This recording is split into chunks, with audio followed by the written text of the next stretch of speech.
Okay, now we need to understand beta elimination reaction or dehydrohalogenation reaction. This elimination is also called as dehydrohalogenation reaction. What do you mean by dehydrohalogenation?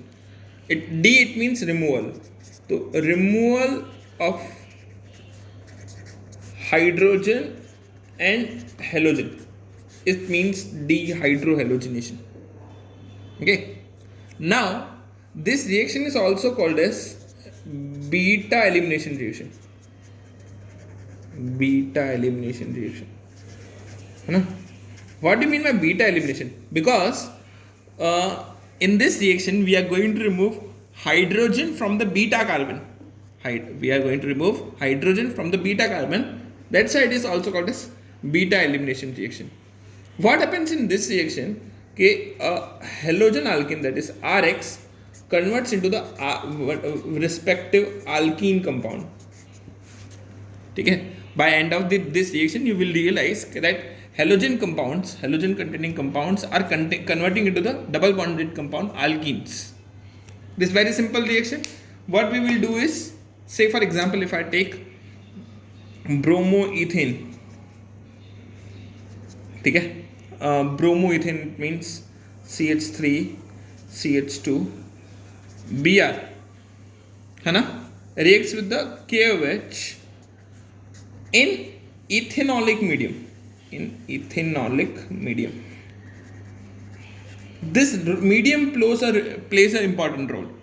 If you take aqueous KOH, it just replaces the Br negative. But if you take ethanolic medium, it will undergo beta elimination reaction. Here, you know that with respect of Br, this carbon is alpha. With respect of alpha, this carbon is beta. So what we are going to do is simply our KOH will break down into the K positive and OH negative. And this K and Br will react with each other and forms a KBr. And the OH group reacts with the one of the hydrogen from the beta carbon. So this H and OH will react with each other and forms H2O. Yes? So now you have remaining only CH2 and CH2. They will form double bond. That means CH2 double bond CH2. So you have formed ethene from the bromoethane.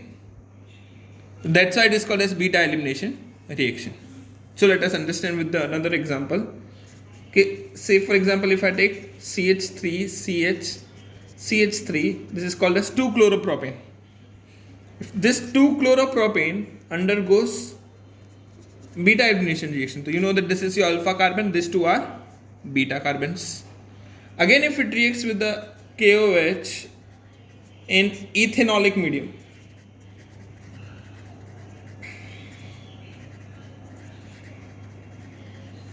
okay, so what will happen? This KOH will break down into the K positive and OH negative. This Cl group will go to the K positive and forms KCl. And this OH minus will go to the one of the beta hydrogen. One of the hydrogen. So say for example, if I take hydrogen from here.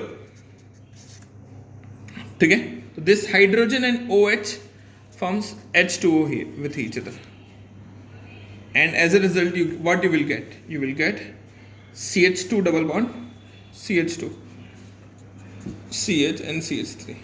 You got propene here. Okay. So if you realize what we have done, we have taken halogen from the alpha carbon, reacts with the K positive and forms KCl.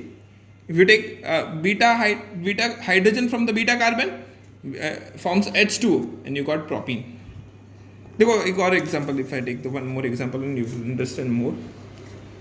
See, if I talk about CH3, CH, CH2 and CH3. This is 2-bromobutane, which reacts with the alcoholic KOH. It means ethanolic KOH. Now, in this situation, you have one alpha and two beta carbons. So, KOH breakdowns into the K positive and OH negative. So, it forms KBr. Br and K reacts KBr. Now this OH group can go to this hydrogen or this hydrogen. Both type of possibilities are, because both are beta carbon. So one possibility is that it can form CH2 double bond CH2 and CH3. Hydrogen from this carbon we have taken.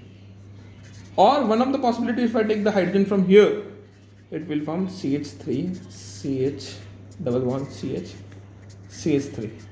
So one side we have formed one compound is but 1-ene.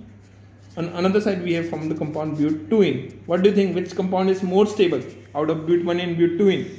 So obviously but 2-ene, because it is a symmetrical compound. So it will be a major product. This will be a minor product.